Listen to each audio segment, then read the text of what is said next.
We now come to the last leg of this glorious and revolutionary journey. The Rebbe, our Rebbe, assuming leadership in Tafshin Yud 1950. In the aftermath of World War II, the rebuilding of Yiddishkeit, and everything we know up till this very day. And the Rebbe, in his own inimitable style, took all the Chassidus of the 8 generations before, the Rebbe being the 9th generation from the Baal Shem Tov, the 7th generation from the Alter Rebbe, and turned it into a blueprint that we can use today to deal with every issue and challenge facing the Jewish people and the world, even till this very day in the 21st century. And how did the Rebbe do this? What did his Torah look like? Compared to all the other Rabbeim, it's incomparable. The volume, the sheer volume. As much as was written and developed by the previous Rebbes, the Rebbe took it to another level. Interestingly, most of the Rebbe's Torah was delivered orally, similar to the Baal Shem Tov and the Maggid and then somewhat the Alter Rebbe. However, was very different. It wasn't short. Literally thousands and thousands of hours, yielding tens and tens of thousands of pages, no exaggeration. In the long Fabrengens, starting from 1950, spanning till 1992. So just a short description of this work. These talks delivered by Fabrengens were written down by Menachem, as were done by the previous generations. But here, the job was much greater because so much of it was said and not written by the Rebbe. People who would commit it to paper. Some of it the Rebbe had edited, and they would be called Mugadik Sichas. They were random, they were sporadic. In 1987, Tafshin Mem Zayin, the Rebbe began editing them regularly, so they became what we call today the Sefer HaSichas Tafshin Mem Zayin, 2 volumes, Tafshin Mem Ches, all the way through Tafshin Nun Beis 1992. Edited Fabrengens. Almost complete Fabrengens. There was also Maimorim that Rebbe delivered. Official Maimorim, Divrei Elikim Chayim. Think of the name. The words of the living God. Again, living words. Not just words. Living words. Divine living words. And the Rebbe delivered Maimorim. Again, most were not edited, but some were. And they ultimately became a series called Sefer Maimorim Melukot. 6 volumes, and later turned into volumes that are in the order of the Parshas or the holidays. The edited ones. Then we have Likutei Sichos. What's Likutei Sichos? Likutei Sichos is, as its name implies, it's a likut, it's a selection. It's not a whole Fabrengen. It's a thought or a talk on a Rashi, on a Rambam, on a Zohar, an idea, on a holiday. So it's one section, and the Rebbe edited all Likutei Sichos, which now consists of 39 volumes, edited talks. And this is not even counting the over 30 plus volumes of Igros Kodesh, the Rebbe's letters, in Hebrew and Yiddish, and there's still letters in the Rebbe in English that have not been published. And then there's, of course, things that Rebbe wrote himself. We have the Rishimis, manuscripts of the Rebbe that the Rebbe wrote from early years, long before he became Rebbe. You have, of course, Yomi. We have the Haggadah Shel Pesach. And we have Tshuvas B'Yurim. These are answers the Rebbe answered to people who ask questions. This is just a little taste. So you could see the sheer volume. Giving us the tools, because that's what it comes down to, the tools, to deal with all the challenges of this complex world in which we live. Now, what is the theme of these teachings? Obviously, we don't have the scope to go over everything, but going back to the central theme of Chassidus, taking the etzem and bringing it into Giluyim all the way to the lowest levels. In simple English, taking the undefined, superconscious states that go all the way up to the essence of the divine itself, that's beyond words, beyond expression, beyond explanation and reason, and experience it in a very tangible and concrete way in this world, transforming this world into Adira B'Tachteinim. The Rebbe took it to another dimension, talking about Atzmus. Was not so common in the previous Rabbeim's teachings. By the Rebbe, he went into ways that are unprecedented, understanding Atzmus as beyond any questions, We can't ask questions beyond logic. There are profound sikhs of the Rebbe talking about Atzmus. And then the other extreme, taking those highest sublime levels and bringing it into practical.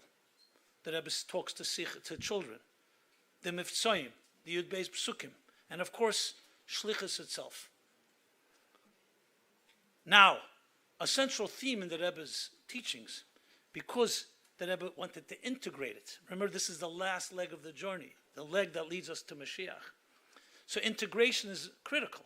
It can't just be something that's being transmitted from above as a gift. We have to be part of the process, or else it's not internalized. A central theme in the Rebbe's talks that has to be internalized. The deepest levels, internalized. So in one of the powerful talks that Rebbe delivered when he turned 70 years old, Yud Aleph Nisan Tov Shin Lamed Beis, and he said that people are writing letters that he should retire.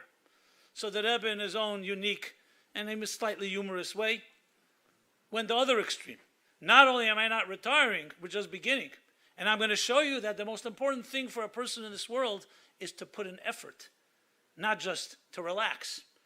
So let's read. Der Eberster hat eingestellt der Seder HaBriah, dem Seder HaBriah.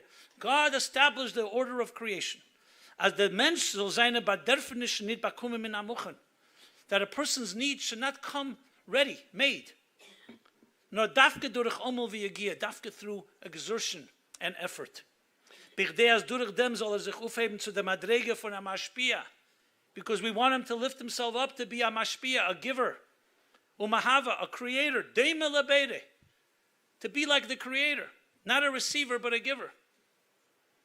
Durch dem was der Mensch horvet und schafft bekeach atzmei. Through the fact that a person struggles and builds on his own.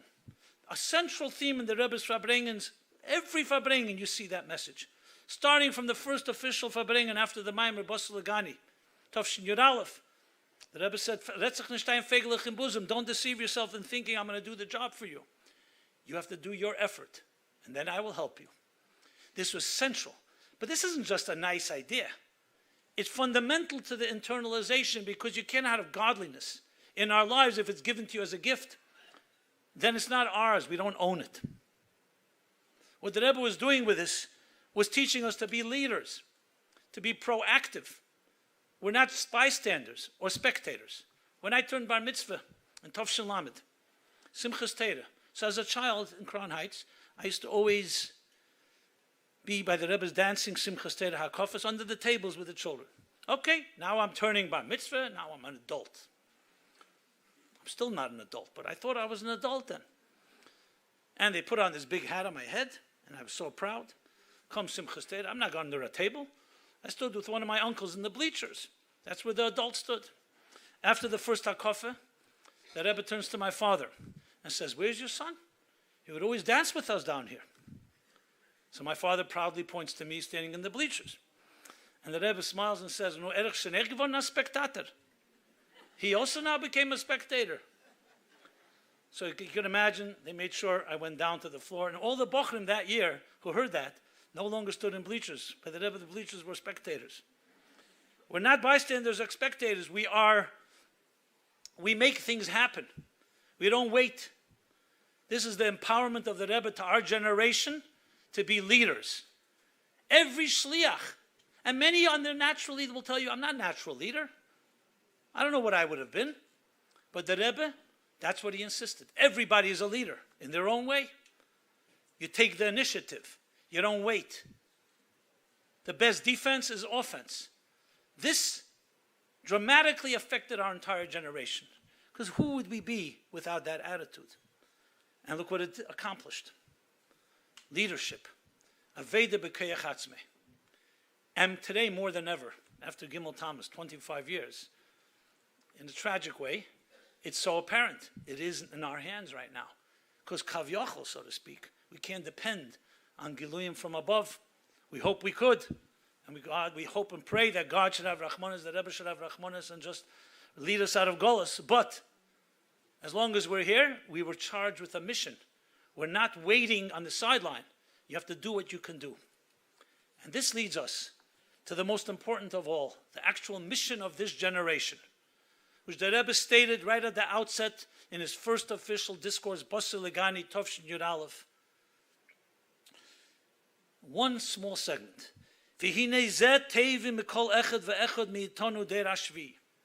And this is what is demanded of every individual, kol echad ve'echad, or kol echad ve'achas, you can say, of us from the seventh generation of this journey of the Alter Rebbe, from the Alter Rebbe, the kol hashvi'in chavivin, all sevens are precious.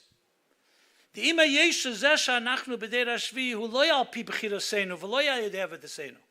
Even though the mere fact that we're the seventh generation is not necessarily, well, it doesn't say not necessarily, it says it's not based on our choice and our service, on our effort. Ubekam inyonim efsher, and in many ways, or in several ways possibly, it's shalei kefirot seinenu. We don't even want it. Nevertheless, that's a fact. All sevens are precious.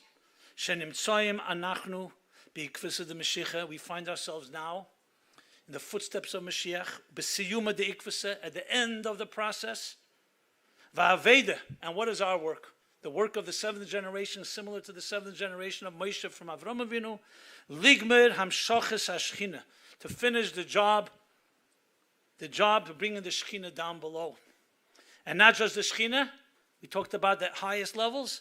Lerak Shechina ki im iker Shechina, as the Rebbe explains in the Maimer, the highest levels before the Tzimtzum all the way to the Etzem.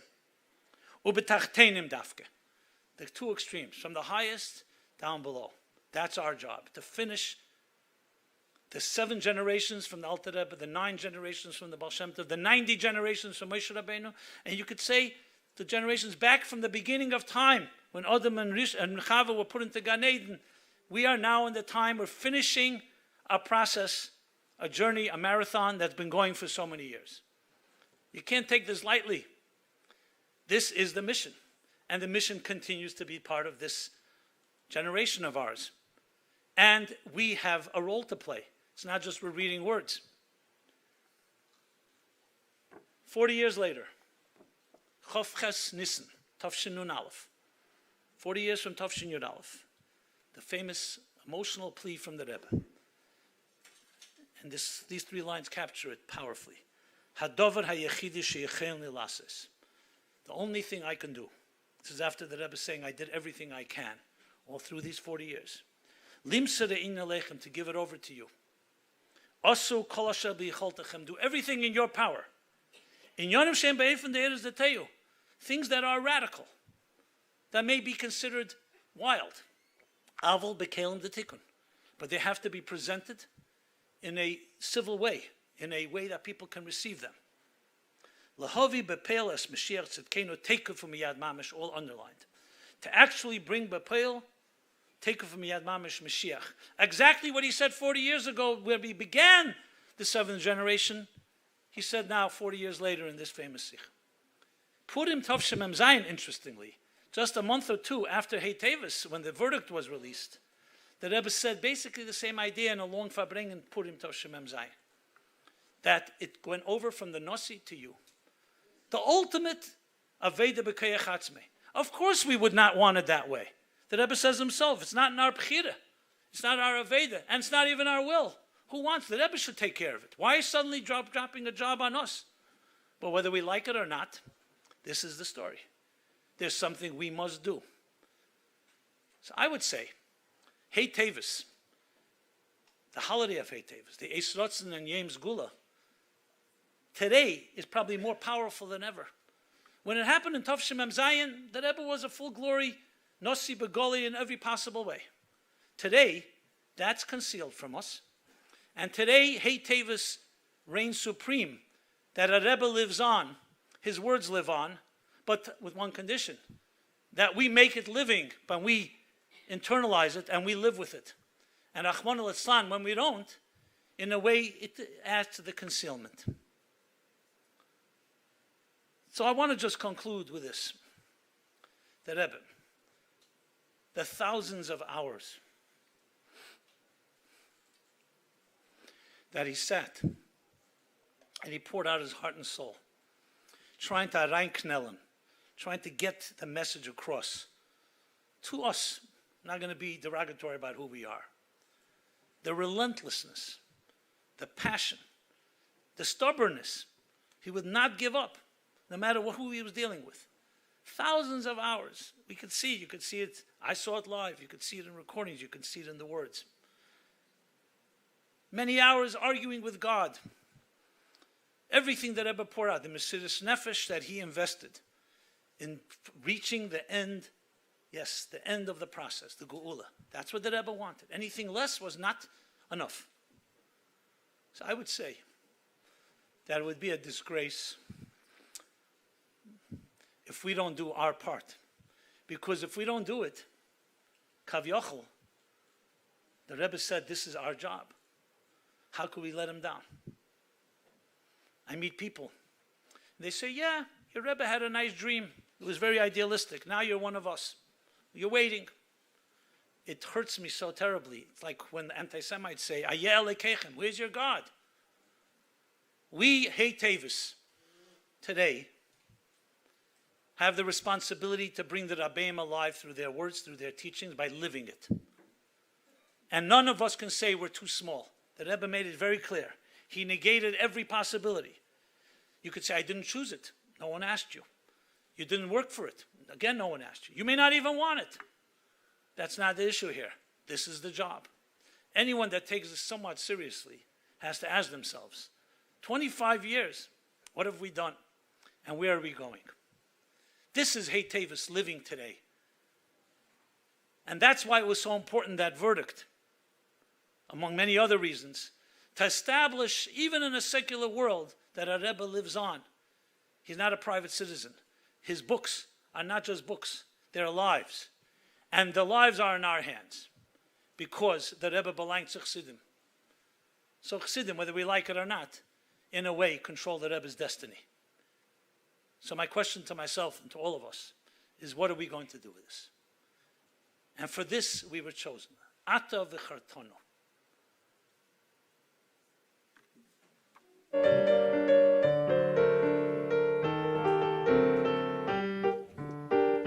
Ata v'chartanu mikol ha'amim, ha'avdoi sanu v'rotzi sabanu, v'roim avdanu mikol ha'leshoynois v'kinashtanu, v'mitzvoisecho v'keiravdanu, malkeinu la'avodosecho, v'shimcha ha'kodoi v'yakodosh, oleinu korasoi, ato hartanu.